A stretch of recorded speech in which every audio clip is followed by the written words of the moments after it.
ভয় পেলে দেশ চালাতে পারবেন না, প্রধান উপদেষ্টার উদ্দেশ্যে অলি আহমদ।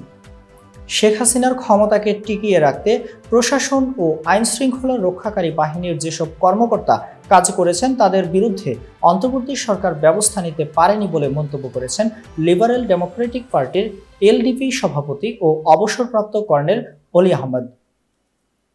তিনি বলেছেন, অনেক দুর্নীতিবাজ কর্মকর্তা বর্তমানে আগের চেয়েও বেশি দুর্নীতি করছেন, তাদের গণধোলাই দিয়ে ঠিক করতে হবে।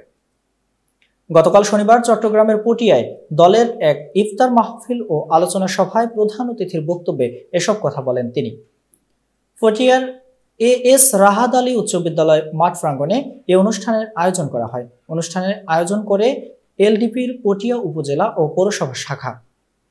অনুষ্ঠানে অলি আহমদ বলেন, এই সরকার যেদিন শপথ গ্রহণ করবে সেদিন বলেছিলাম 18 এর নির্বাচনে যেসব পুলিশ কর্মকর্তা, যেসব ইউএনও, যেসব ডিসি, যেসব এসপি কর্তব্যরত ছিলেন এদেশের মানুষের সঙ্গে বেইমানি করেছে, মুনাফেকি করেছে, তাদের ডিসমিস করতে হবে। এখনো পর্যন্ত কিন্তু ডক্টর ইউনূস সাহেব সেটি করতে পারেননি। সাহসের অভাব, ভয় পেলে দেশ চলবে না, দেশ চালাতে পারবেন না, সাহসের সঙ্গে কাজ করতে হবে। প্রধান উপদেষ্টার উদ্দেশ্যে অলি আহমদ বলেন, যে কদিন বেঁচে থাকেন একজন সিংহের মতো বেঁচে থাকেন, দেশকে বাঁচান, দেশকে রক্ষা করেন।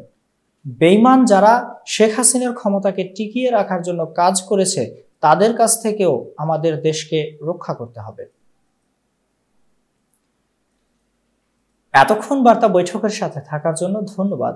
নতুন নতুন তথ্য ও সংবাদ পেতে বার্তা বৈঠকের ইউটিউব চ্যানেল এবং ফেসবুক পেজের সাথেই থাকুন।